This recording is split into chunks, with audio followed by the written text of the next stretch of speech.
بسم اللہ الرحمن الرحیم اشرف الانبیاء والمرسلین نبینا محمد وعلی آلہ واصحابہ اجمعین وبعد۔ جدید مناہج کی حقیقت کے آج کے اس حلقے میں انشاءاللہ تبارک و تعالی ہم اور آپ کتاب کے سوال نمبر 114 اور اس کے جواب کے بعد جواب میں شیخ جمال بن فرحان الحارثی رحمۃ اللہ علیہ کا جو کچھ بھی لکھا ہوا ہے، آپ کا لگایا ہوا حاشیہ اور آپ کی تعلیقات، اسے انشاءاللہ تبارک و تعالیٰ پڑھنا ہے، اور مزید جو چیزیں وضاحت کی غرض سے، تکمیل کی غرض سے اس میں شامل ہیں، وہ باتیں بھی انشاءاللہ تبارک و تعالیٰ پڑھنی ہیں۔ بالکل اختصار کے ساتھ سوال ایک بار آپ پڑھ لیں، دہرا لیں اور اس کا جواب ذہن میں لے آئیں، پھر اگلی باتیں انشاءاللہ تبارک و تعالیٰ ہم پڑھتے ہیں۔ سوال نمبر 14 میں پوچھا گیا تھا کہ چونکہ آج کل دعوت سے نسبت کرنے والوں کی کثرت ہو گئی ہے، اس لیے یہ جاننا مشکل ہو گیا ہے، ضروری ہو گیا ہے کہ وہ معتبر علماء کون ہیں جو امت اور اس کے نوجوانوں کی صحیح منہج کی طرف رہنمائی کر رہے ہیں۔ تو وہ کون سے علماء ہیں جن سے آپ نوجوانوں کو استفادہ کرنے، ان کے دروس اور ریکارڈ شدہ کیسٹوں کو مستقل سننے، ان سے علم لینے اور اہم مسائل، ہنگامی پیش آمدہ مشکلات اور فتنوں کے حالات میں رجوع کرنے کی نصیحت فرمائیں گے۔ تو یہ سوال تھا ہمارا کہ آج کل دعوت کا کام کرنے والے، دعوت سے نسبت کرنے والے تو بہت سارے لوگ ہو گئے ہیں، اس لیے آدمی الجھن میں رہتا ہے کہ آخر کن سے وابستہ ہو اور کن سے علم حاصل کرے، یہ مشکل ہو گیا ہے۔ اس لیے آپ رہنمائی کیجئے کہ کن علماء سے ہمیں علم حاصل کرنا چاہیے اور نوجوانوں کو خاص طور پر کن سے استفادہ کرنا چاہیے، کن کی کتابوں کو پڑھنا چاہیے، کن کی ریکارڈ شدہ کیسٹوں کو سننا چاہیے اور کن کے دروس میں شرکت کر کے صحیح معلومات حاصل کرنا چاہیے، اور موجودہ حالات میں جو کچھ بھی کرنٹ مشکلات ہیں اس سے واقفیت حاصل کرنا چاہیے۔ یہ سوال تھا۔ سوال کے جواب میں شیخ صالح فوزان حافظہ اللہ نے بہت ساری باتیں، بڑی ہی اہم اور قیمتی باتیں ہم سب کو بتلائی ہیں۔ اس کے بعد کتاب کے تعلیق نگار اور جمع کرنے والے شیخ جمال بن فرحان الحارثی رحمۃ اللہ علیہ نے بہت ساری مفید باتیں حاشیے میں لگائی ہیں، اسے بھی ہمیں پڑھنا ہے۔ اس جواب کے ضمن میں جواب دیتے ہوئے شیخ صالح فوزان حافظہ اللہ نے آگے چل کر کے صفحہ نمبر 498 پر کہا تھا، نیچے کہا تھا کہ آج کل المیہ یہ ہے کہ دعوت کا دروازہ اس قدر وسیع ہو گیا ہے کہ اس میں ہر کوئی داخل ہو رہا ہے۔ دعوت کا دروازہ کھل گیا ہے، ہر آدمی داعی بن رہا ہے، ہر آدمی دعوت کے میدان میں گھسپیٹ کر رہا ہے، بس دعوت کا نام لگا رہا ہے، دعوت کا نام لگا لیتا ہے اور اپنا کام کرنا شروع کر دیتا ہے، حالانکہ در حقیقت وہ جاہل ہوتا ہے، دعوت کا کام بخوبی نہیں کر سکتا، جس کا نتیجہ یہ ہوتا ہے کہ وہ اصلاح سے زیادہ فساد برپا کرتا ہے اور بڑا جذباتی ہوتا ہے، معاملات کو بڑی عجلت اور طیش میں لیتا ہے۔ یہ شیخ صالح فوزان حفظہ اللہ جواب دیتے ہوئے یہ باتیں انہوں نے کہی ہیں۔ تو اب یہ جو پہلو ہے دعوت کا کہ کچھ دعوت کا کام کرنے والے جو میدان میں ہیں ان کی حالت یہ ہے کہ فی نفسی ہی صحیح معنوں میں علم والے نہیں ہوتے، لیکن دعوت کا نام لگا کر کے اپنے ساتھ نسبت دعوت کی اور اپنا کام کرنا شروع کر دیتے ہیں۔ نتیجہ یہ ہوتا ہے کہ جتنا کام نہیں ہوتا ہے اس سے زیادہ کام بگڑتا ہے، جتنا کام اصلاح کا نہیں ہوتا اس سے زیادہ کام فساد کا ہو جاتا ہے، بگاڑ کا ہو جاتا ہے۔ یہ شیخ صالح فوزان کہہ رہے ہیں۔ اس پر حاشیہ لگاتے ہوئے حاشیہ نمبر 1 میں ان کے شاگرد شیخ صالح فوزان کے شاگرد شیخ جمال حارثی رحمۃ اللہ علیہ فرماتے ہیں، اما بعد نامی کتابچے کا مؤلف صفحہ نمبر 3 میں کہتا ہے، یعنی ایک مثال دے رہے ہیں۔ شیخ صالح فوزان نے کیا کہا؟ ایسے لوگ میدان میں آ گئے ہیں، دعوت کا کام کر رہے ہیں، جن کے یہاں علم نہیں ہے بلکہ دعوت کی نسبت ہے، اور پھر وہ فساد پھیلا رہے ہیں، جتنا اصلاح نہیں کرتے ہیں اس سے زیادہ، ٹھیک ہے۔ تو اس کی مثال میں پیش کرتے ہیں اما بعد نامی کتابچہ، ایک کتابچہ بھی ہے رسالہ جس کا نام ہے اما بعد، اور اس کی کیسٹ بھی ہے، یعنی وہ تقریر ہے، اصل میں لیکچر ہے، اور اسی لیکچر کو، اسی تقریر کو بعد میں کتاب کی شکل میں مرتب کر کے اس کو شائع کیا گیا۔ تو اما بعد کتابچے نامی کتابچے کا مؤلف صفحہ نمبر 3 میں لکھتا ہے، کہتا ہے اما بعد یہ رسالہ دراصل غور و فکر، مطالعہ، ماضی کے جائزہ اور مستقبل کی تیاری کے 10 سال بعد میرا پہلا لیکچر ہے۔ یہ جو ہیں ان کا تذکرہ اس سے پہلے آ چکا ہے۔ اما بعد کس کی کتاب ہے؟ اما بعد کس کا لیکچر ہے؟ اس سے پہلے پچھلے ہی سوال کے حاشیے میں ان کا تذکرہ آیا تھا۔ خیر، تو کیا کہا؟ کہتے ہیں کہ بہت زیادہ غور و فکر کیا ہے میں نے، اور کافی مطالعہ کیا ہے، ماضی کا جائزہ لیا ہے، اور مستقبل کی کافی تیاری کی ہے۔ اس میں 10 سال گزر گئے ہیں۔ 10 سال گزرنے کے بعد یہ میرا پہلا لیکچر ہے۔ میں نے مسئلہ دعوت اور داعی کے افکار اور خصوصیات پر گفتگو کرنے کی کوشش کی ہے۔ اب کہتے ہیں یہ ڈاکٹر صاحب، اللہ تعالی ہمیں اور اسے منہج سلف کی توفیق بخشے، دعوت کا حریص اور دعات کی تربیت اور رہنمائی کا فکر مند ہے، لیکن بھلا دعات اس سے کیا سیکھیں گے؟ شیخ جمال کیا کہہ رہے ہیں؟ شیخ جمال یہ کہہ رہے ہیں کہ ایک آدمی 10 سال کے بعد پہلا لیکچر دے رہا ہے، اور 10 سال کے بعد پہلا لیکچر دیتے ہوئے اپنے سامنے جو دعات ہیں، جو علماء ہیں، جو میدان دعوت میں کام کرنے والے لوگ ہیں، انہیں کچھ نصیحت کرنے کی کوشش کر رہا ہے۔ کسی شاعر نے کیا خوب کہا ہے، اذا کان رب البیت بالدف ضاربا فشیمت اہل البیت کلہم الرقص۔ جب گھر کا مالک ہی دف بجانے والا ہوگا تو گھر کے تمام لوگوں کا مشغلہ ناچنا ہی ہوگا۔ یعنی گھر کا مالک ہی اگر اٹھا لے طبلہ اور دف بجائے، مثال کے طور پر دف لے لے یا طبلہ لے لے بجائے، تو ظاہر سی بات ہے کہ بقیہ لوگ کیا کریں گے؟ بقیہ لوگ اس کے ساتھ میں رقص کرنا، ناچنا شروع کر دیں گے۔ تو اصل مسئلہ یہ ہے کہ جب خود بنیادی آدمی، جو اصل آدمی ہے، اس کی حالت اگر بگڑ جائے، اس کا یہ معاملہ ہو جائے، اس کے یہاں فساد آ جائے، تو پھر اس کے شاگردان، اس کے طلباء، اس کے ماتحت، اس کے متعلقین، اس کے پیروکار، اس کے چاہنے والے، اس کے حلقے احباب کیا کریں گے؟ ظاہر سی بات ہے کہ اس سے زیادہ گیا گزرا حال رہے گا ان کا۔ تو اصل مسئلہ کیا ہے کہ جو بنیادی آدمی ہو، جو قیادی رہنمائی کرنے والے لوگ ہیں، جو امت کے لیے ان کی حیثیت مصلح کی ہے، داعی کی ہے، ان کا معاملہ خراب اگر ہوگا تو ایسی صورت میں ان کے ماتحتوں کا معاملہ اور زیادہ خراب ہو جائے گا۔ بہرحال کیا ہے بھائی؟ کہتے ہیں دیکھیے، اب یہ بتا رہے ہیں کہ یہ دکتور صاحب نے کیا کیا کیا ہے۔ 10 سال کے لمبے تجربے، لمبے مطالعے اور پڑھنے کے بعد ماضی کا جائزہ، مستقبل کا جائزہ لینے کے بعد پہلی تقریر کر رہے ہیں، تو اس میں کیا گل کھلا رہے ہیں؟ اگر 10 سال نہ پڑھتے تو کیا کرتے؟ 10 سال کی تعلیم یا 10 سال کا گہرا مطالعہ اور ماضی کا جائزہ، مستقبل کا جائزہ اگر لیے بغیر اگر تقریر کرتے، کوئی محاضرہ لیکچر کرتے، تب کیا حال ہوتا؟ 10 سال کے بعد کا یہ معاملہ ہے۔ کہتے ہیں یا انتا یا احسن الاسماء فی خلدی یا فی خلدی ماذا اعرف من متن ومن سندی۔ کہتے ہیں اے تو، اے میرے دل و دماغ کے سب سے پیارے نام، بھلا مجھے کس متن اور سند کا کیا علم ہے؟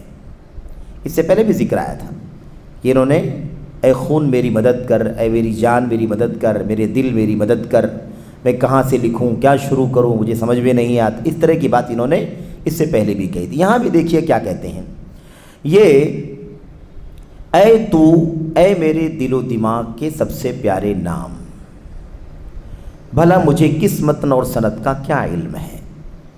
اب یہ بات تو اللہ تبارک و تعالیٰ سے کہنی چاہیے، ہے کہ نہیں؟ اے اللہ، تیرے علم کے بغیر، تیری عطا کردہ فہم کے بغیر میرے پاس کیا ہے؟ نہ میں متن جانوں، نہ میں سند جانوں، نہ میں ماضی جانوں، نہ مستقبل جانوں، مجھے کیا پتہ ہے؟ اے اللہ تو ہی جانتا ہے، تیرے بتانے سے ہی مجھے علم ہوتا ہے۔ اور مجھے یاد پڑتا ہے علامہ شیخ الاسلام ابن تیمیہ رحمۃ اللہ علیہ جب کسی آیت کی تفسیر کرنے کے لیے بیٹھتے، کسی حدیث کی شرح کرنے کے لیے بیٹھتے، دیر رات تک جاگتے، فجر کی نماز سے پہلے جو تیسرا پہر ہوتا ہے اس وقت خاص طور پر اللہ تعالیٰ سے دعا اور مناجات کا وقت ہوتا ہے، اس وقت خاص طور پر یہ کبار ہمارے جو اسلاف ہیں یہ اللہ تبارک و تعالیٰ سے تنہائی میں رجوع کرتے تھے، اللہ سے رونا گڑگڑانا، اور اس وقت باریک مسائل پر غور کرنے کے ساتھ ساتھ اللہ تعالیٰ سے دعا کرنا۔ تو فتاویٰ میں اور دیگر کتابوں میں بھی لکھا ہے، ان کے شاگردوں نے بھی لکھا ہے کہ جب وہ کوئی تفسیر کرتے، کوئی حدیث کی شرح کرتے اور گراں ہو جاتی، جلدی سمجھ میں بات نہیں آتی، تو دعا کرتے ہوئے کہتے یا معلم آدم علمنی و یا مفہم سلیمان فہمنی، اے آدم کی تعلیم دینے والے، اے اللہ، اے آدم کو سکھانے والے مجھے بھی سکھا، اے سلیمان علیہ السلام کو فہم دینے والے، سمجھ دینے والے مجھے بھی سمجھ عطا فرما۔ اور شاگردان لکھتے ہیں غالباً ابن قیم رحمۃ اللہ علیہ کہ جب یہ دعائیں کرتے ہیں اللہ تعالیٰ سے تو اللہ تبارک و تعالیٰ فوراً کوئی نہ کوئی گرہ کھول دیتا اور وہ مسئلہ سمجھ میں آ جاتا، وہ گتھی سلجھ جاتی۔ تو اللہ تبارک و تعالیٰ سے ایک طالب علم مدد مانگتا ہے، ایک صاحب علم اللہ تعالیٰ سے رجوع کرتا ہے اور اللہ تعالیٰ سے دعا کرتا ہے، اور اللہ تبارک و تعالیٰ تعلیم دینے والا ہے، اللہ تبارک و تعالیٰ فہم عطا کرنے والا ہے۔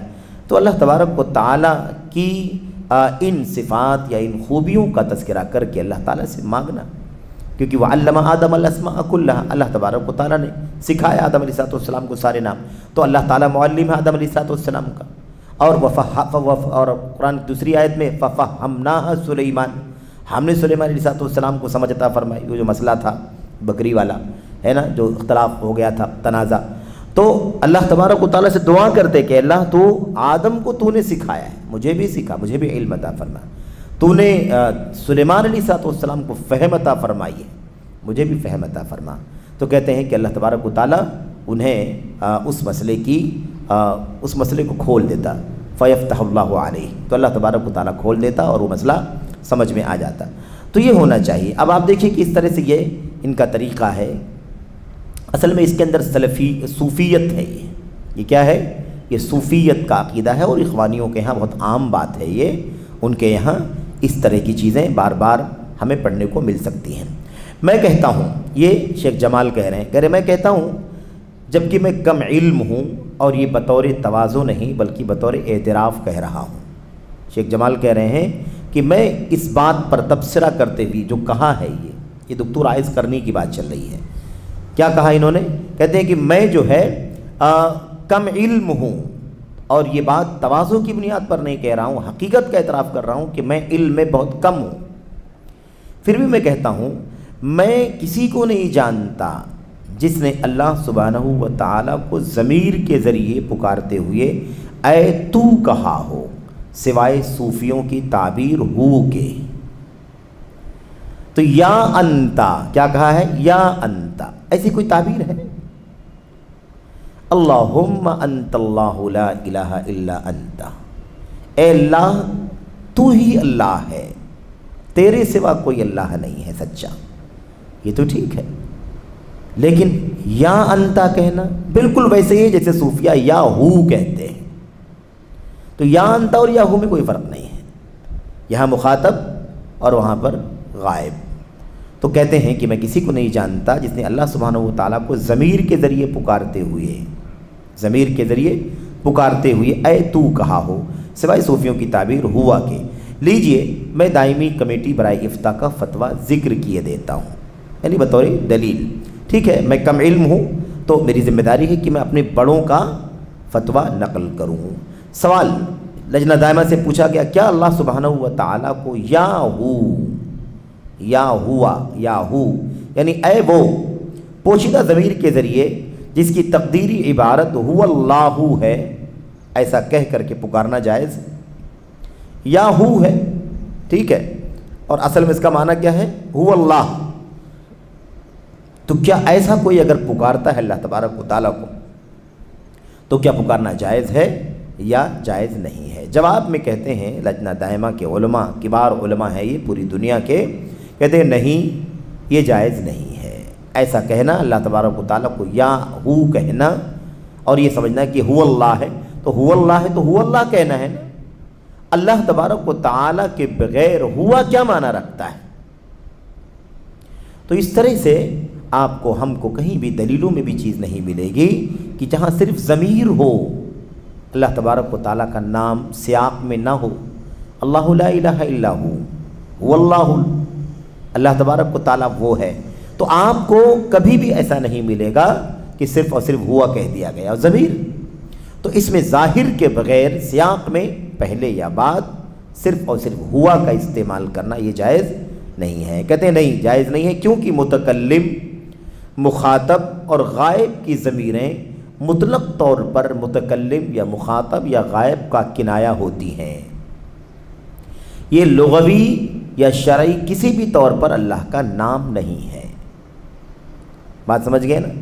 کوئی آدمی ہوا بولے وہ، کوئی انتا بولے تو، تم، ایسا کوئی بولے مثال کے طور پر، ٹھیک ہے، یا کوئی کہے انا میں، تو متکلم کی کوئی ضمیر ہو، مخاطب کی ضمیر ہو، غائب کی ضمیر ہو، یہ لازمی طور پر اس آدمی شخصیت کی طرف کیا ہوتی ہیں؟ اشارہ ہوتی ہیں، کنایہ ہوتی ہیں. ٹھیک ہے، یعنی جس کی طرف وہ لوٹ رہی ہے ضمیر اس کی طرف اشارہ ہوتا ہے. اللہ تبارک و تعالیٰ کا نام کیسے بن سکتا ہے؟ یہ ہمارا آپ کا بھی نام تو نہیں ہے نا. آپ کو میں کہوں انتا، تو انتا آپ کی طرف میں نے اشارہ کیا ہے، نام آپ کا کچھ اور ہے. تو یہ آپ کی طرف اشارہ ضرور ہے لیکن انتا آپ کا نام تو نہیں ہے. ہوا فلاں کی طرف اشارہ کنایہ ضرور ہے لیکن ہوا اس کا نام تو نہیں ہے. آنا، میں کہوں میں انا، تو میں اپنے آپ کا تکلم تو کر رہا ہوں، بولنے والا میں ہوں اور اپنی طرف اشارہ کر رہا ہوں، لیکن انا میرا نام تو نہیں ہے. اس لیے کہتے ہیں کہ اللہ تبارک و تعالیٰ کو اللہ کے اسماء حسنہ سے پکارنا ہے اور انتا اور ہوا اللہ تبارک و تعالیٰ کا نام نہیں ہے. آپ دیکھیں کہ عقیدے کی باریکیاں کتنی زیادہ واقعی، یعنی ایک صاحب توحید کو، موحد کو کس قدر باریکیوں میں اتارتی ہیں کہ اللہ تبارک و تعالیٰ کا حق ہم کیسے پہچانیں، اللہ تبارک و تعالیٰ کو کیسے پکاریں. اچھا، تو صاف صاف کہہ رہے ہیں کہ یہ لغوی یا شرعی کسی بھی طور پر اللہ تعالیٰ کا نام نہیں ہے، کیونکہ اللہ نے ان کے ذریعے اپنا نام نہیں رکھا ہے. کہ اللہ تعالیٰ کے نام تو بے انتہا ہیں، اللہ تعالیٰ کے ناموں کی تعداد اللہ کے سوا کوئی نہیں جانتا ہے کہ نہیں. لیکن اللہ تبارک و تعالیٰ کے 99 نام کی فضیلت یہ ہے کہ جو ان کو پڑھے گا، الفاظ کو جانے گا، اس کے معنی کو سمجھے گا، اس کے تقاضوں پر عمل کرے گا، اسی سے اللہ کو پکارے گا، اس کے ذریعے اللہ سے دعا کرے گا وغیرہ، تو اللہ تبارک و تعالیٰ نے یہ فضیلت دی ہے کہ اللہ تعالیٰ اسے جنت میں داخل کر دے گا. دخل الجنہ، جنت میں داخل ہو جائے گا. تو اللہ تبارک و تعالیٰ کے جو اسماء حسنہ ہیں، ان اسماء حسنہ اتنے سارے ناموں کے بعد آخر ہمیں کسی اور لفظ، کسی اور نام، کسی اور تعبیر یا اس میں ضمیر، اس میں ظاہر نہیں بلکہ اس میں ضمیر کا استعمال کرنے کی کیا گنجائش؟ کیا اس کا آخر کیا حکم ہے؟ اس کا کیا وجہ جواز ہے؟ تو یہ عقیدے کا بہت بنیادی مسئلہ ہے کہ اللہ تبارک و تعالیٰ کے ناموں میں سے ہی کوئی نام ہو جس کے ذریعے سے میں اللہ تبارک و تعالیٰ کو پکارنا ہے. تو اللہ تعالیٰ نے اس میں سے ایک نام نہیں رکھا ہے، نہ اللہ کا نام ہوا ہے، نہ اللہ کا نام انتا ہے. تو اب یہ ڈاکٹر صاحب نے جو انتا استعمال کیا ہے یہ بھی اللہ کا نام نہیں ہے، اور جو صوفیہ حضرات ہوا استعمال کرتے ہیں وہ بھی اللہ کا نام نہیں ہے. جیسے وہ بدعت ہے ایسے یہ بدعت ہے، جیسے ہوا کہنا بدعت ہے ایسے ہی. اور جب وہ روانی میں آتے ہیں نا بار بار تو پھر وہ ہوا بھی نہیں بولتے، ہو بولتے ہیں. یعنی یہ ثابت کرنا چاہتے ہیں کہ بار بار اللہ تبارک و تعالیٰ کا ہم نام لے رہے ہیں، اور ایسے بھی یہ بے معنی ہے. سمجھ رہے ہیں؟ یہ ضمیر ہے اور ضمیر بھی ناقص ہے. اور دوسری چیز یہ کہ اللہ تبارک و تعالیٰ کے ذکر کا مطلب یہ ہوتا ہے یا تو اللہ تبارک و تعالیٰ کی بڑائی کا تذکرہ کیا جائے، اللہ تعالیٰ کی بے عیب ہونے کا، منزہ مبرہ ہونے کا اعلان کیا جائے، یا اللہ تبارک و تعالیٰ کی عظمت کا حوالہ دیا جائے، اللہ تبارک و تعالیٰ کے ساتھ کوئی معبود نہیں سچا اس کا حوالہ دیا جائے، اللہ تعالیٰ کی بڑائی اور کبریائی کا حوالہ دیا جائے، ہے کہ نہیں؟ اللہ تعالیٰ کی قوت اور تصرف کا تذکرہ کیا جائے.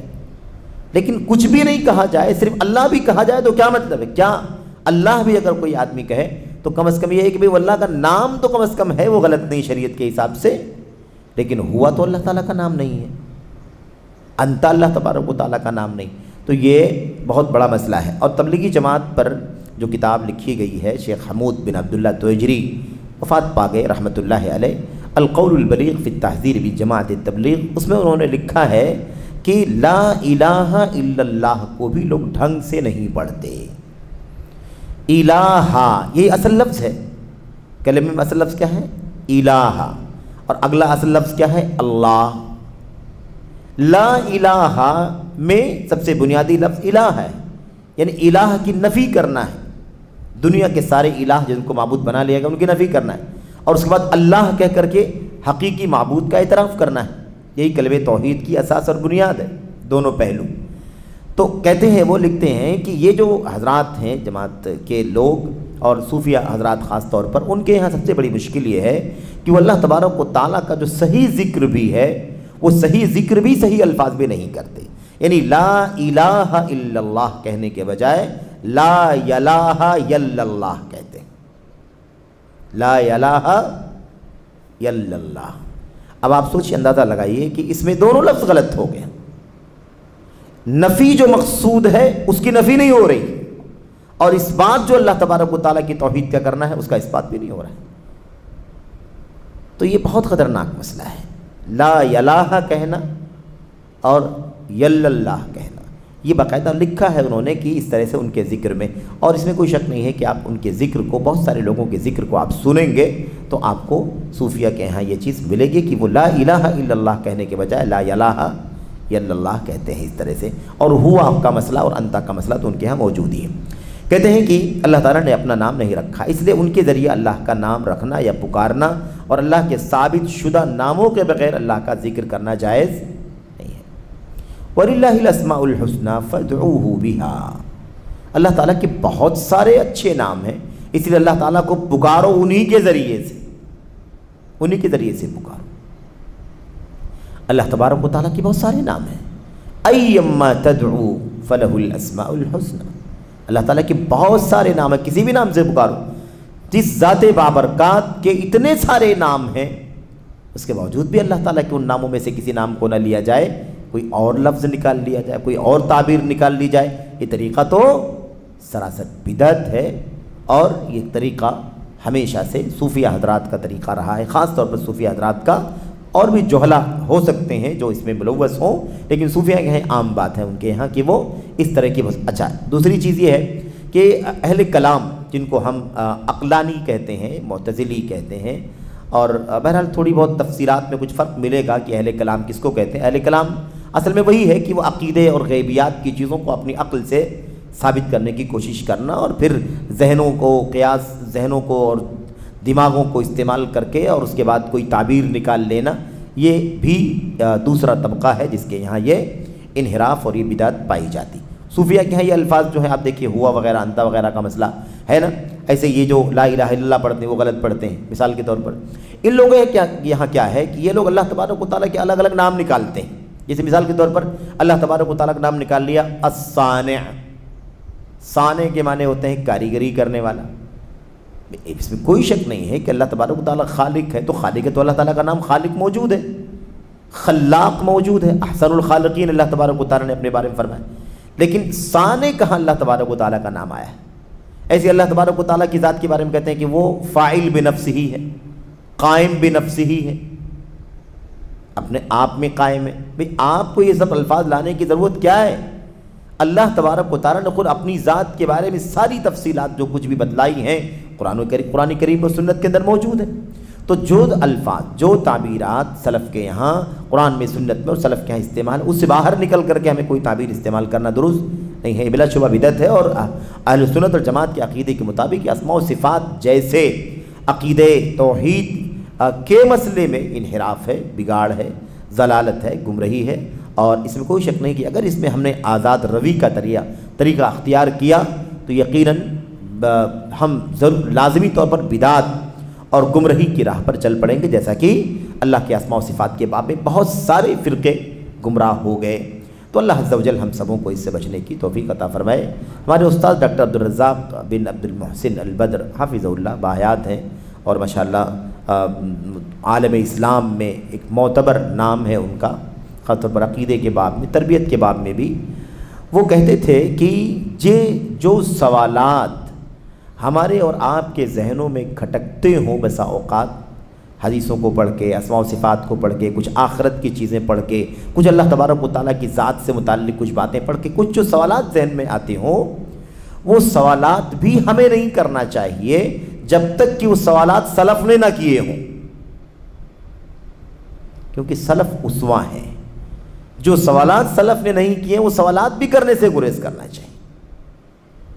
کسی سوال کے جواب میں کسی موقع پر انہوں نے، جب کسی بچے نے طالب علم میں سوال کیا تو انہوں نے فوراً کہا ھذا سؤال لم يسألہ السلف، یہ ایسا سوال ہے جو سلف نے نہیں کیا، اس لیے آپ بھی نہ کریں، ذہن سے نکال دیں، یہ سوال آپ کو نہیں کرنا ہے۔ تو بہرحال کہنے کا مطلب یہ ہے کہ اس طرح سے یہ ہمارے اسلاف کا طریقہ رہا ہے، اور جو علماء منہج سلف ہیں ان کا آج بھی الحمدللہ یہی مشن ہے۔ تو اب یہ بھی دیکھیے، یہ دکتور جن کا تذکرہ چل رہا ہے، یہ 10 سال کی تجربے کے بعد، علم کے بعد، پڑھنے لکھنے مطالعہ کرنے کے بعد جب پہلا لیکچر دے رہے ہیں تو کہہ رہے ہیں یا انتا، اے تو کون ہے؟ کس کو تو کہتے ہو آپ؟ کس کو تم کہتے ہو؟ کس کو آپ کہتے ہیں؟ اللہ تبارک و تعالیٰ کے اتنے سارے نام ہیں، اللہ تعالیٰ کے ناموں میں سے کوئی نام انتا تو نہیں، ہوا تو نہیں، اس لیے یہ طریقہ بہرحال درست نہیں ہے۔ کہتے ہیں اس لیے کہ یہ اللہ کو ایسا نام دے کر جو اس نے اپنا نام نہیں رکھا ہے، اور اسے غیر مشروع طریقے سے بلا کر اور دعا کر کے اس کے ناموں میں الحاد ہے۔ سمجھ رہے ہیں نا؟ یہ معمولی مسئلہ نہیں ہے۔ یا انتا کہہ دیا تو کیا ہوا، یا ہو کہہ دیا تو کیا ہوا، بہت کچھ ہوا۔ کیا ہو گیا؟ الحاد ہو گیا اللہ تبارک و تعالیٰ کے ناموں میں۔ اللہ تعالیٰ نے فرمایا میرے بہت سارے اچھے اچھے نام ہیں، اس لیے ان ناموں میں سے کسی نام کے ذریعے سے مجھے پکارو۔ وَذَرُوا الَّذِينَ يُلْحِدُونَ فِي أَسْمَائِهِ سَيُجْزَوْنَ مَا كَانُوا يَعْمَلُونَ، اور ان لوگوں کو چھوڑ دو جو اللہ تبارک و تعالیٰ کے ناموں میں الحاد کرتے ہیں۔ الحاد کرتے ہیں، الحاد کا معنی کیا ہوتا ہے؟ الحاد، الحد یلحد کے معنی ہوتے ہیں مائل کرنا، اس لیے لحد والی قبر اسے کہتے ہیں جس میں کنارے گڑھا کھودا جاتا ہے۔ تو الحاد کرتے ہیں یعنی اصل معنی سے اس کو ٹیڑھا کرتے ہیں، گھماتے ہیں، مائل کرتے ہیں۔ تو اللہ کے ناموں میں الحاد کا مطلب کیا ہے؟ الفاظ بدل دے، کوئی معنی بدل دے، کوئی تعبیر بدل دے، کوئی نیا نام نکال دے اللہ تبارک و تعالیٰ کا، کوئی اللہ تعالیٰ کے ناموں کو اٹھائے اور کسی مخلوق کا نام رکھ دے۔ یہ سب کیا ہے؟ یہ سب اللہ تبارک و تعالیٰ کے ناموں میں الحاد کی شکلیں ہیں، اسی بات کو شرک کہتے ہیں۔ اس لیے اللہ کو ایسا نام دینا جو اللہ نے اپنا نام نہیں رکھا ہے، اور اسے غیر مشروع طریقے سے بلانا، اور اللہ تبارک و تعالیٰ سے دعا کرنا، اللہ کے ناموں میں الحاد ہے یہ۔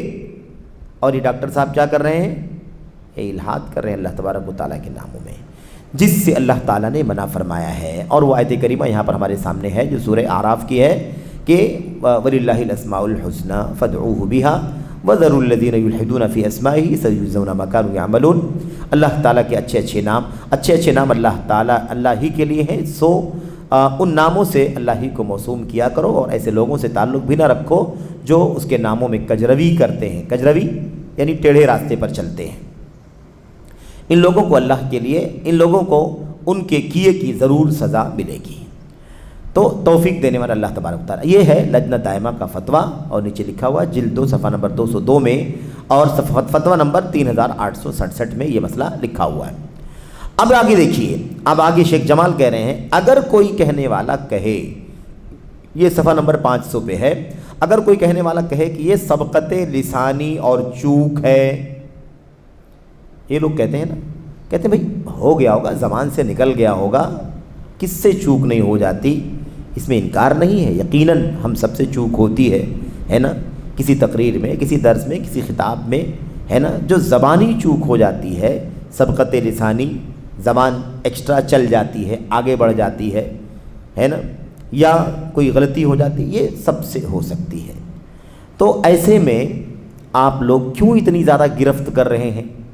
اتنی زیادہ گرفت کیوں کر رہے ہیں ڈاکٹرائز کرنے کے اوپر کہ انہوں نے ایسا کہہ دیا اور یا انتا کہہ دیا، اور الحاد ہے اور الحاد کرنا گناہ کا کام ہے، اتنی ساری باتیں آپ کیوں کر رہے ہیں؟ زبانی چوک ہو جاتی ہے سب سے۔ تو جواب میں کہتے ہیں، ہم جواب میں کہیں گے کہ یہ بات ہم ایک ان پڑھ جاہل جس نے سیکھا نہ ہو کے بارے میں کہہ سکتے ہیں۔ ایک آدمی دکتورا کیا ہوا ہے عقیدے میں، سنت میں، اور آدمی یہ نہیں سمجھتا ہے کہ یا انتا اللہ تعالیٰ کے لیے بولا جا سکتا ہے کہ نہیں بولا جا سکتا ہے، تو زبانی چوک نہیں ہے، یہ چوک زبانی نہیں ہے۔ بھئی اللہ تبارک و تعالیٰ کے اتنے سارے نام ہیں، ہم اور آپ اللہ تعالیٰ کے نام لیتے رہتے ہیں، کبھی دعا مانگنے کے وقت جو ہے نا، مطلب زبان پر گھوم پھر کر کے جو الفاظ اللہ کے ناموں کے الفاظ انہی میں سے کوئی نام آتا ہے، اے اللہ، اے کریم، اے رحیم، یہی نام تو آتے ہیں۔ لیکن آدمی ایسے ہٹ کر کے کوئی ایسا نام لے لے جو اللہ تبارک و تعالیٰ کا نام ہی نہیں ہے، سمجھ رہے ہیں نا؟ یہ بات صحیح نہیں ہے۔ تو کہتے ہیں جواب میں ہم یہ کہیں گے کہ یہ بات ہم ایک ان پڑھ جاہل جس نے سیکھا نہ ہو کے بارے میں کہہ سکتے ہیں، لیکن ایک شخص جس نے سرزمین حرمین شریفین میں رہ کر سنت میں پی ایچ ڈی کی ڈگری لی ہو، ڈگری کس میں ہے؟ سنت میں پی ایچ ڈی کی ڈگری لی ہو، اس کے باوجود ایسی لغزشیں کرے تو دیگر لوگوں کے بارے میں کیا کہیں گے؟ اس کے بعد کہتے ہیں مزید، کہتے ہیں اور اگر بالفرض ہم یہ بات مان بھی لیں کہ یہ ایک ادیب کی سبقت لسانی تھی، بات بہت پیاری سمجھنے کی ہے، اصل کیا ہے؟ یہ تقریر ہے کہ نہیں تقریر ہے؟ تقریر کے بعد اس کو تفریغ کر کے یعنی کیسٹ سے سن کر کے اس کو کتابی شکل میں لایا گیا، دونوں چیز موجود ہے، آڈیو بھی ہے اور اس کے علاوہ تقریر کتاب کی شکل میں شائع بھی ہوئی ہے۔ کہتے ہیں اگر بالفرض ہم یہ مان بھی لیں کہ یہ ایک ادیب کی سبقت لسانی تھی تو اس نے کیسٹ میں اپنی غیر اللہ کی فریاد سے اعتذار کیوں نہیں کیا؟ غالباً کتاب پہلے ہے، کیسٹ بعد میں، تقریر بعد میں۔ اس کے بعد دیکھیے اپنی غیر اللہ کی فریاد سے اعتذار کیوں نہیں کیا؟ معذرت کرنا چاہیے تھا، معذرت چاہتا ہوں، مجھ سے غلطی ہو گئی، بلکہ پھر دوبارہ اسے کتابچے میں لکھا، کتابچے میں لکھا۔ تو کتاب جب چھپتی ہے سنی ہوئی کیسٹ سے سنی ہوئی چیزوں کو لکھ کر کے اس کا مراجعہ ہوتا ہے، نظر ثانی ہوتی ہے، اس کو پڑھا جاتا ہے، اس کے الفاظ درست کیے جاتے ہیں، کیونکہ بولنے کا انداز الگ ہوتا ہے، لکھنے کا انداز الگ ہوتا ہے۔ الحمدللہ مملکت سعودی عرب کے بہت سارے علماء، کبار علماء کی کتابیں جو ہمارے سامنے لائبریری میں آج الحمدللہ موجود ہیں، اور ہم سب اور پوری دنیا کے لوگ فائدہ اٹھا رہے ہیں ان کتابوں سے۔ ان کتابوں میں بیشتر کتابیں ایسے آپ کو ملیں گی جو باقاعدہ بیٹھ کر کے تصنیف نہیں کی گئی ہیں، بلکہ وہ سالہ سال درس چلتا رہا ہے، 2 سال 4 سال 5 سال درس چلتے رہے ہیں، اسے لکھا، اسے ریکارڈ کیا جاتا رہا ہے، اس کے بعد چند شاگردوں نے، علماء نے مل کر کے اسے تفریغ کیا ہے، اس کے بعد اس کے الفاظ صحیح کیے، سیٹنگ صحیح کی، اس کے بعد اس کو بھیجا، اور جو صاحب علم تھے انہوں نے اس کو مراجعہ کیا، اس کے بعد وہ کتاب شائع ہوئی۔ مثال کے طور پر آپ دیکھ الشرح الممتع فقہ کی عظیم الشان کتاب علامہ ابن عثیمین رحمۃ اللہ علیہ کی 15 جلدوں میں۔ کتاب کیا ہے؟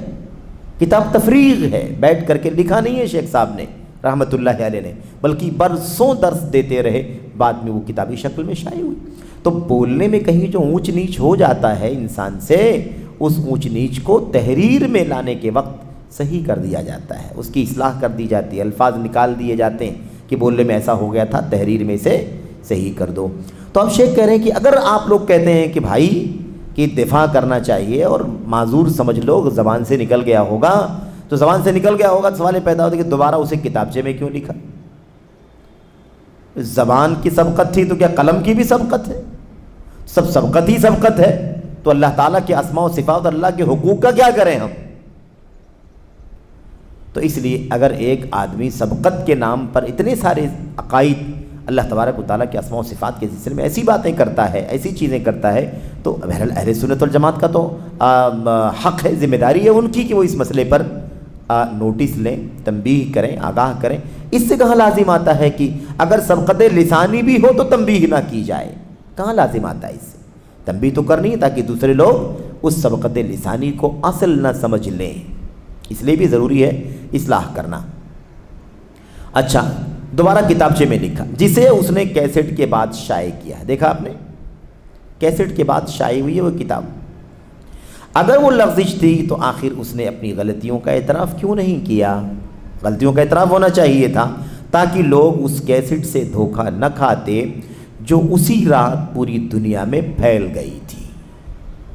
معروف لوگ ہیں بھائی، معروف لوگ ہیں، کتابیں ملینز میں بکتی ہیں مہینے 2 مہینے کے اندر اندر۔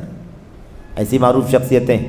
تو اب کیسٹ پوری دنیا میں اسی رات پھیل گئی تو آپ نے کتاب لکھی تو کتاب میں تو اصلاح کرنا چاہیے تھا کہ نہیں کرنا چاہیے؟ آپ نے وہاں پر بھی یا انتا کے ساتھ چھاپ دیا، یا انتا لکھا. اچھا اس کے بعد بلکہ اس شعر کو اس نے کیسٹ کے بعد کتابچے میں بھی دہرایا، یعنی شعر یہاں موجود ہے. اس لیے یہ جہالت اور جوش و جذباتیت کے سوا کچھ نہیں. یہ انداز بھائی دیکھیے، ایک سنت کا میرے بھائیوں جو طالب علم ہوتا ہے، صاحب علم ہوتا ہے، وہ اطمینان کے ساتھ اللہ تعالیٰ کی حمد کرتا ہے، اللہ تبارک و تعالیٰ کی وحدانیت کا بڑائی کا اعتراف کرتا ہے، نبی کریم صلی اللہ علیہ وسلم پر حمد و صلات کی اللہ تعالیٰ سے دعا کرتا ہے، اور اس کے بعد اپنی بات شروع کرتا ہے. یہ ہائے وائے سے شروع کرنے کا طریقہ کیا ہے؟ طریقہ کس کا ہے؟ یہ جذباتیت کا طریقہ، اور یہ طریقہ اخوانیت کی دین ہے، اخوانیت کی دین ہے. ورنہ سلجھوی انداز میں اٹھاؤ کتابیں ہمارے اسلاف کی، الحمد سے اور والصلاۃ والسلام علی رسول اللہ سے مختصر یا لمبے مقدمے کے ساتھ اپنی کتاب شروع ہو جاتی ہے. کوئی جذباتیت نہیں، کوئی ایموشن نہیں. اب کوئی تقریر کرنے جا رہے ہیں تو یا انتا، ایسی بھی کیا جذباتیت کی بات ہے؟ ان الحمدللہ سے شروع کر کے بات ختم ہو جانی چاہیے. تو کہتے ہیں کہ یہ دراصل جہالت ہے، جوش و جذباتیت ہے، اس کے سوا اور کچھ نہیں ہے. اور جب آدمی میں یہ چیزیں جمع ہو جاتی ہیں، کسی آدمی کے یہاں یہ چیزیں جمع ہو جاتی ہیں، تو اس کی فساد پروری اصلاح کاری سے زیادہ ہو جاتی ہے. یہ دو چیزیں، ایک تو جہالت، عقیدے کی صحیح معلومات نہیں، سنت کی صحیح معلومات نہیں، اور دوسری چیز جوش اور جذبہ. یہ دونوں چیزیں جمع اگر ہو جائیں تو پھر فساد زیادہ پھیلتا ہے، اصلاح کا کام نہ کے برابر ہوتا ہے. اس لیے تمام مسلمانوں جس میں میں بھی ہوں، شیخ کیا کہتے ہیں؟ تمام مسلمانوں جس میں میں بھی ہوں پر واجب ہے کہ صحیح عقیدہ اور توحید اور اس کے منافی امور سیکھنے کا خصوصی اہتمام کریں. بھائی ڈاکٹر صاحب ڈاکٹر ضرور ہیں، دکتورا کیا، اسے انکار نہیں ہے، لیکن جس سبجیکٹ میں کیا، اس سبجیکٹ میں کیا ہے دکتورا انہوں نے، عقیدے اور منہج کی جو صحیح معلومات ہونی چاہیے وہ نہیں کیا. اور یہ ساری اخوانیوں میں یہ چیز مشترک ہے کہ ان کے ہاں عقیدے کی ترکیز ہے ہی نہیں. عقیدے کی ترکیز، منہج کی ترکیز ان کے ہاں آپ کو نہیں ملے گی. کیوں؟ اس لیے کہ تو دنیا اور مافیہا میں لگے رہتے ہیں. وہ دنیا میں کہاں دنگا ہے، کہاں فساد ہے، کہاں کی حکومت کیا کر رہی ہے، کہاں کی نہیں کر رہی ہے، اور ہمیں کیا کرنا چاہیے، فلاں کو کیا کرنا چاہیے، فلاں اچھا ہے، فلاں برا ہے، فلاں مسلمان بچا ہے، فلاں کافر ہو گیا وغیرہ. یہ سارے کام کرتے ہیں، اسی چیز کو دین سمجھتے ہیں، اسی چیز کو فقہ الواقع سمجھتے ہیں، فقہ الواقع سمجھتے ہیں، اور ہر چیز ان کے ہاں استعمال ہو جاتی ہے. سلف کا طریقہ یہ نہیں ہے. سلف کا طریقہ یہ ہے کہ عقید توحید سب سے مضبوطی سے سیکھنا پہلے نمبر پہ ضروری ہے، اور اس کے بعد طریقہ نبی، طریقہ صحابہ. اس کے بغیر انسان اللہ کے دین پر صحیح معنوں میں قائم نہیں رہ سکتا. انحرافات، فسادات اور ورغلانے والی چیزیں، بہکانے والی چیزیں، فرقہ بندیاں، تحزب، پارٹی بندی، یہ ساری چیزیں انسان کو کہیں نہ کہیں گھیر لیتی ہے اور انسان اس میں پڑ جاتا ہے. تو صاف صاف کہتے ہیں کہ سب کی ذمہ داری ہے، میری بھی ذمہ داری، میں بھی اسی کے اندر شامل ہوں. شیخ کہہ رہے ہیں صحیح عقیدہ اور توحید اور اس کے منافی امور سیکھنے کا خصوصی اہتمام کریں. توحید سیکھ لیا، لیکن توحید کو ویسے نہیں سیکھا جیسے سیکھنا چاہیے. توحید کو سیکھنے کے لیے ضروری ہے کہ توحید کے منافی کیا ہے اسے بھی سیکھا جائے، اسے بھی سیکھا جائے. العقیدۃ الصحیحۃ وما یضادھا، علامہ ابن باز رحمۃ اللہ علیہ کی چھوٹی سی کتاب ہے اور بہت بہترین خزانہ، دلائل، نصوص دلائل سے بھری ہوئی کتاب.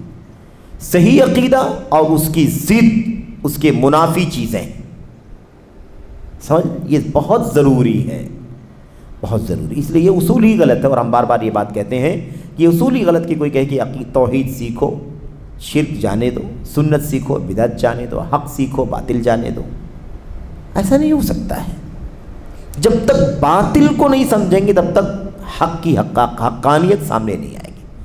جب تک شرک کی گندگیوں کو نہیں جانیں گے تب تک کھری توحید سمجھ میں نہیں آئے گی.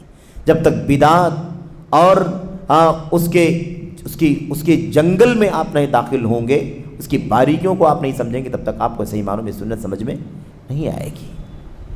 یہ بہت بنیادی چیز ہے اور ایمان کا حصہ ہے، اور یہ ضروری ہے کہ انسان باطل کی پورے طور پر کو بے نقاب کرے گا، جانے گا، تبھی جا کر کے اسے صحیح معنوں میں حق کا پتہ چلے گا۔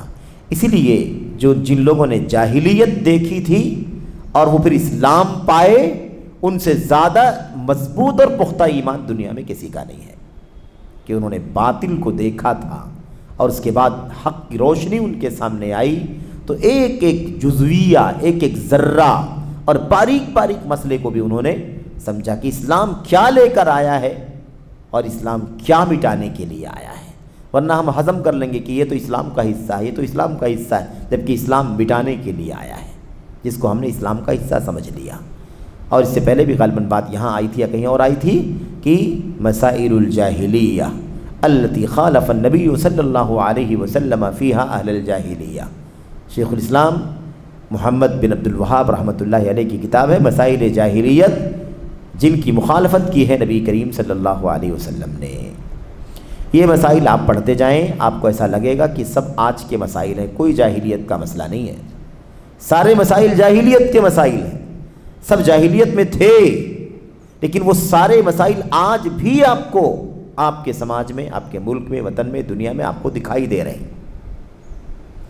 تو یہ کیوں ہے ایسا؟ یہ اسی لیے ہے کیونکہ صحیح طور پر عقید توحید کو نہیں سمجھا گیا ہے۔ عقید توحید کو سمجھا جائے تو مسئلے کیا ہو جائیں گے؟ ختم ہو جائیں گے۔ تقلید ہے، نفس پرستی ہے، علم والوں کی مذمت ہے، علماء کی مذمت ہے، جیسے انبیاء علیہ السلام کے لوگ مذمت کیا کرتے تھے، پوری ساری کی ساری چیزیں، ایموشن ہے، جذباتیت ہے، اہل علم کی تحقیر ہے، عقیدے سے دوری ہے، شرک اور بدعت اور خرافات کو جاننے کی کوشش نہیں ہے، بلکہ اسے اختلاف اور انتشار کا ذریعہ سمجھا جا رہا ہے۔ اسی وجہ سے ساری گندگیاں ہمارے عقیدے کی جوں کا توں پڑی رہتی ہیں کسی اور نام سے جسے لوگ نہیں جانتے ہیں۔ اس لیے یہ مسئلہ بہت ہی پیچیدہ ہے۔ کہتے ہیں اور یہ چیز اس قسم کے لوگوں کے حق میں اور زیادہ تاکیدی ہو جاتی ہیں جنہوں نے اپنے آپ کو دعات، مرشدین اور مربیان کے منصب پر فائز کر رکھا ہے۔ ایسے تو عقیدہ سب کو سیکھنا ہے، لیکن جو دائی سمجھتے ہیں، لوگوں نے عالم ہیں، مرشد ہیں، مصلح ہیں، رہنمائی کرنے والے لوگ ہیں، ایسے لوگوں کو تو سب سے پہلے اپنے عقیدے کا علم مضبوط کرنا چاہیے۔ اب اتنے فیمس شخصیت کے مالک، اتنے مشہور شخصیت کے مالک ہیں، اتنی مشہور شخصیت، کتابیں مطلب 10-10 لاکھ، 20-20 لاکھ، 50-50 لاکھ جو ہے نا وہ ہفتے اشرے میں بک جاتی ہیں، اتنی معروف شخصیتیں۔ لیکن آپ سوچئے کہ ایسے لوگوں کے عقیدے میں بھی فساد ہے، تو جو لوگ دائی ہوں، مشہور ہوں، معروف ہوں، ایسے لوگوں کو تو خاص طور پر چاہیے کہ اپنے عقیدے کی تعلیم کو مضبوط کریں۔ اچھا، یہ ہو گیا حاشیہ نمبر 1۔ اس کے بعد دیکھیے آگے صفحہ نمبر 504 پر، صفحہ نمبر 504 پر حاشیہ نمبر 2۔ ایک تو حاشیہ نمبر 1 ہے جس میں اللہ کے نبی علیہ الصلوۃ والسلام کی حدیث کا تذکرہ آیا ہے، اس کی تخریج کا ذکر ہے اس کے اندر، اور اس کے بعد جو ہے نا جو حاشیہ نمبر 2 ہے، حاشیہ نمبر 2 دیکھیے کس نقطے پر کہاں یہ بات ہو رہی ہے۔ پیراگراف دیکھیں، اللہ کے رسول نے انہیں دعات کا نام دیا ہے، یعنی کیا مطلب؟ اللہ کے نبی نے اپنی حدیث میں فرمایا تھا کہ قیامت کے قریب ایسے حالات ہوں گے کہ لوگ جہنم کے دروازوں پر دائی بن کر کے بیٹھے ہوں گے۔ کچھ دائی ہوں گے جو کہاں بیٹھے ہوں گے؟ جہنم کے دروازوں پر، جو لوگوں کو بلائیں گے اور جو ان کی بات مان لے گا وہ اسے جہنم کے گڑھے میں ڈال دیں گے۔ تو کہتے ہیں شیخ صالح فوزان کہ اللہ کے رسول نے انہیں کیا نام دیا ہے؟ دائی ہی کہا ہے۔ تو دائی حق ہے، دائی توحید، دائی سنت ہے ہی نہیں، دائی حق، تو دائی وہ بھی ہیں، اور جو یہ جہنم کی طرف بلانے والے ان کو بھی نام کیا ہے؟ ان کا بھی دائی ہے، یعنی یہ نہیں کہا گیا ان کا کچھ اور نام، وہ بھی دائی ہے۔ لیکن دائی میں فرق ہے کہ نہیں فرق؟ وہ دائی الی النار ہے اور وہ دائی الی الجنہ والمغفرہ۔ اللہ تبارک و تعالیٰ کے کلام کے اندر اس کا تذکرہ موجود ہے۔ تو اللہ تبارک و تعالیٰ خود جنت اور مغفرت کی طرف بلاتا ہے، اس کے رسول بلاتے ہیں، اس پر ایمان رکھنے والے بلاتے ہیں، اس کے دین کے سچے علماء اللہ کی طرف، مغفرت کی طرف بلاتے ہیں۔ تو یہ دعات کا نام دیا ہے۔ ضروری ہے کہ ہم اس پر توجہ دیں۔ توجہ دینے کا مطلب کیا ہے؟ توجہ دینے کا مطلب یہ ہے کہ دائی کا نام دیکھ کر کے بھاگنا شروع نہ کر دیں، یہ بھی دیکھیں کہ وہ دائی ہے تو کس چیز کا دائی ہے، اور صحیح معنوں میں دائی ہے یا نہیں ہے۔ دعوت کے کام میں ہر ایرے غیرے اور ہر میں اللہ کی طرف بلاتا ہوں بولنے والے، بہت سارے لوگ ملتے ہیں میں اللہ کی طرف بلاتا ہوں، اور یہ اللہ کی دعوت دینے والی جماعت ہے، ایسا کہنے والے بھی لوگ ہیں۔ کہتے ہیں کہ ایسے قسم کے لوگوں کو دعوت میں نہ داخل ہونے دیں، دعوت میں کہنے والوں کو نہ گھسیڑیں، ان کو داخل کرنا خطرناک ہے، بلکہ حقیقت حال سے واقف ہونا ضروری ہے۔ حقیقت کیا ہے ان کی؟ جو اپنے آپ کو دائی بول کر کے آتے ہیں وہ کون ہے، کیا ہے، علم کیا ہے، عقیدہ کیا ہے، منہج کیا ہے، راستہ کیا ہے؟ جب تک حقیقت حال سے واقف نہ ہو جائیں تب تک ہمیں ان کے قریب جانا درست نہیں ہے، ان کو دائی ماننا درست نہیں ہے۔ کہتے ہیں نیز افراد اور جماعتوں کا گہرائی سے جائزہ لینا بہت ضروری ہے۔ اب یہی ہے میرے بھائیو، افراد اور جماعتیں، افراد اور ٹولیاں، فرقے، بہت گہرائی سے بھائی۔ کوئی شخصیت آتی ہے بڑے اونچے نام کے ساتھ، آدمی متاثر ہو جاتا ہے، مصلح ہیں، امام ہیں، دائی ہیں، مصنف ہیں، باعث ہیں، مفکر ہیں، ہے نا، مصنف ہیں، رائٹر ہیں، فلاں فلاں جماعت کے فاؤنڈر ہیں، مؤسس ہیں، بانی ہیں، ہم متاثر ہو جاتے ہیں۔ تو شخصیتوں کو گہرائی سے سمجھنا ضروری ہے۔ کسی کے نام کے بڑے ہونے سے کوئی لازم نہیں آتا کہ وہ حقیقت میں صحیح عقیدے اور منہج پر بھی چلنے والا آدمی ہو، واقعی علم والا بھی ہو، کوئی ضروری نہیں ہے۔ ایسے ہی بہت ساری جماعتیں، اب جماعتوں کے ساتھ تو سنت کا لفظ لگا ہے نہیں، حق کا لفظ لگا ہے، اسلام کا لفظ لگا ہے، اخوت اور بھائی چارہ کا لفظ لگا ہوا ہے، تبلیغ کا لفظ لگا ہوا ہے، الفاظ تو بڑے پیارے پیارے لگے ہوئے ہیں جماعتوں کے نام کے ساتھ۔ تو جماعتوں اور افراد دونوں کی حقیقت سے واقف ہونا ضروری ہے، جماعتوں کا اور افراد کا گہرائی سے جائزہ لینا۔ اب افراد اور جماعتوں کا جب ذکر آیا تو یہاں پر ایک نقطہ خاص طور پر ذکر کیا گیا حاشیے میں، یہ حاشیہ شیخ جمال کا نہیں ہے، یہ ترجمہ کرنے والے کا حاشیہ ہے، لیکن بہت اہم ہے، قیمتی ہے، اس لیے یہاں پر نوٹ کیا گیا تھا۔ حاشیہ نمبر 2 میں دیکھیے، کہتے ہیں نبی کریم صلی اللہ علیہ وسلم کی اس حدیث اور اس کے بارے میں علامہ فوزان حفظہ اللہ کی توجیح، یعنی جو کچھ علامہ فوزان نے بتلایا ہے، اس کی عملی تطبیق کے سلسلے میں، یعنی عملی طور پر، پریکٹیکل طور پر اس کو جاننے کے لیے کیا کہا تھا؟ افراد اور جماعتوں کو گہرائی سے جائزہ لینا ضروری ہے۔ اب اس کی عملی تطبیق دیکھیں کہ دیکھو شخصیتیں کیسی ہیں، دیکھو یہ جماعت فرقہ جس کا نام لیا جا رہا ہے یہ کیسا ہے، اس کی حقیقت جاننا ضروری ہے۔ اس کی عملی ایک مثال آپ کے سامنے پیش کی جا رہی ہے۔ تو عملی تطبیق کے سلسلے میں فرقہ الاخوان المسلمون کے مؤسس اور بانی 14 حسن بنا، الاخوان المسلمون کے مؤسس اور بانی حسن البنا، یہ 14 اکتوبر 1906 مطابق 12 فروری 1949، یہ ان کی کیا ہے، یہ ان کی تاریخ وفات ہے، یہ ان کی تاریخ وفات ہے۔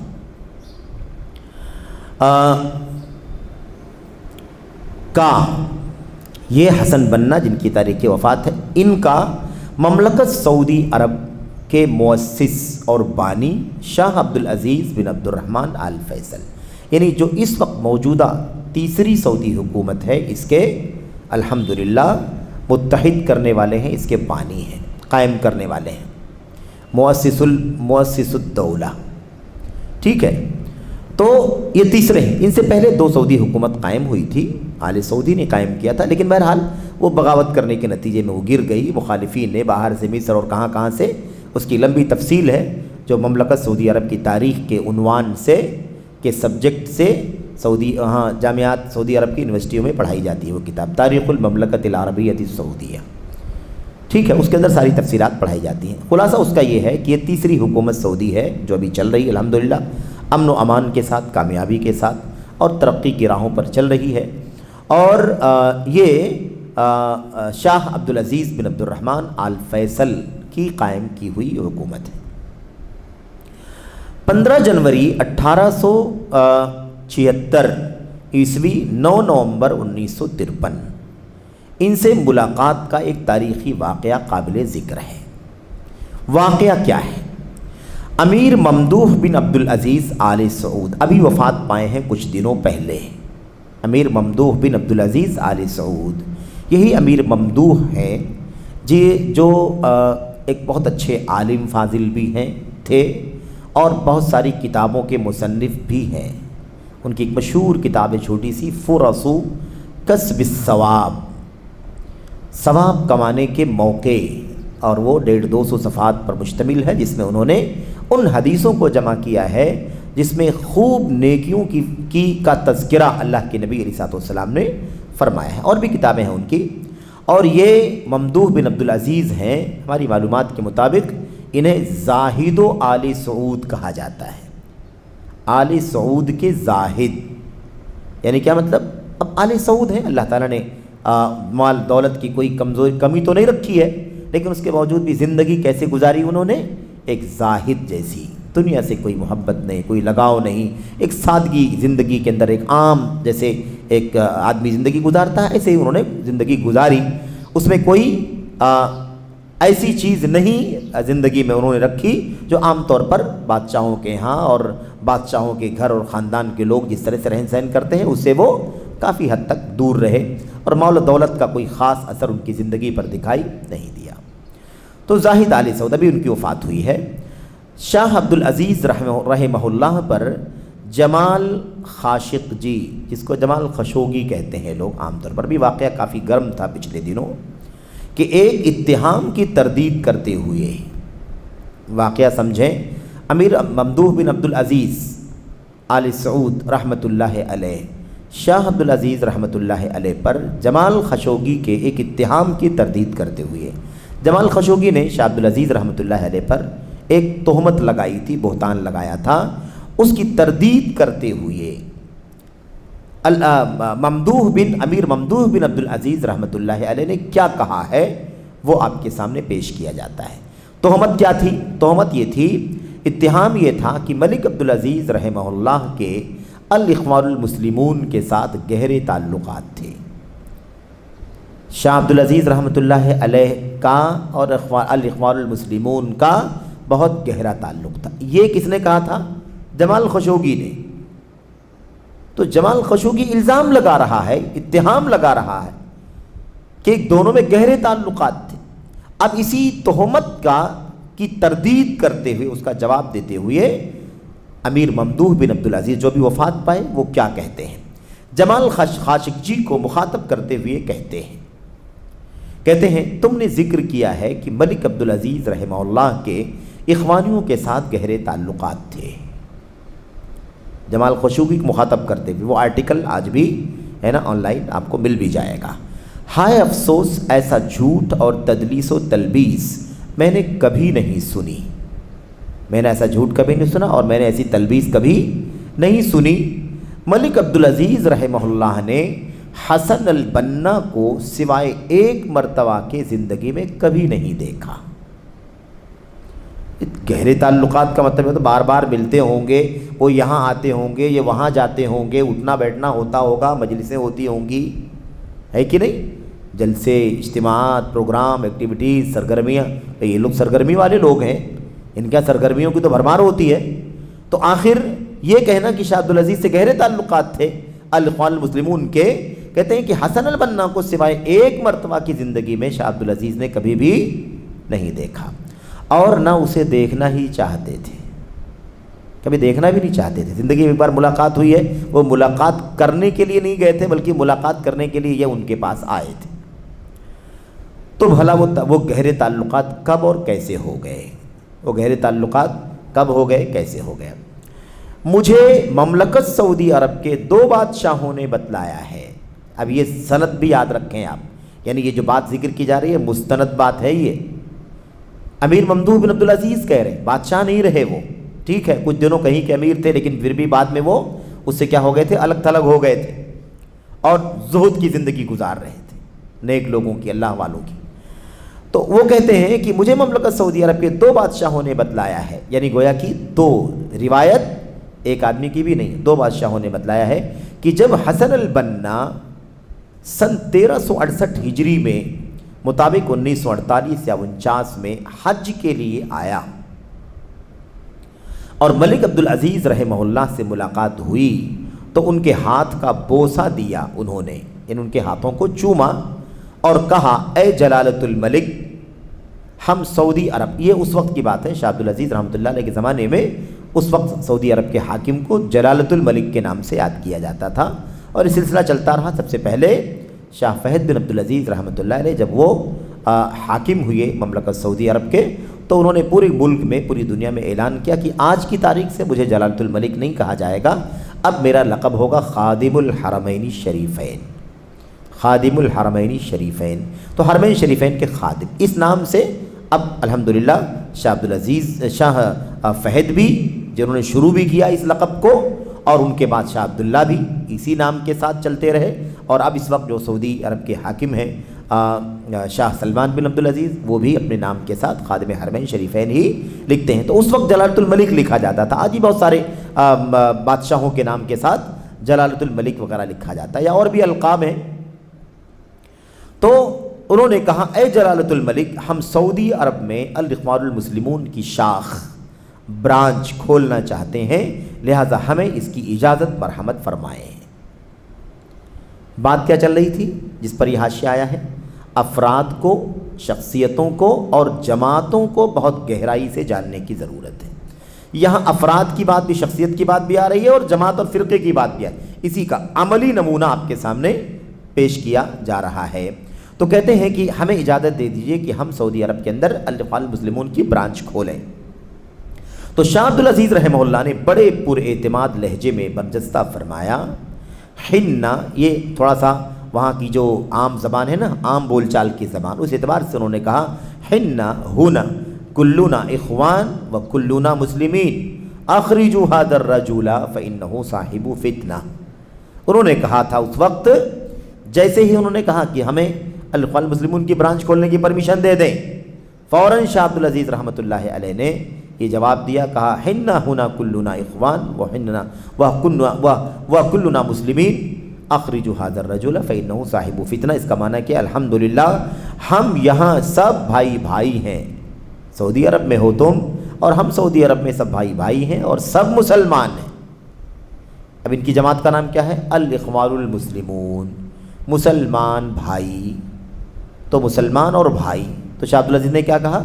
ہم بھائی سب کے سب یہاں جو سعودی عرب میں رہتے ہیں سب بھائی بھائی بھی ہیں اور سب مسلمان بھی ہیں، اس شخص کو یہاں سے نکالو کیونکہ یہ نہایت فتنہ پرور آدمی ہے، ایک پورا ملک ایک حاکم کے ساتھ زندگی گزار رہا ہے، کوئی اختلاف نہیں، سب بھائی بھائی ہیں، سب کے سب مسلمان ہیں، قرآن سنت صحابہ کے راستے پر چلنے کا نظام نافذ ہے، اس میں آ کر کے یہ آدمی اپنی ایک برانچ کھولنے کی بات کرتا ہے تو فرقہ بندی پیدا کرنا چاہتا ہے کہ نہیں چاہتا؟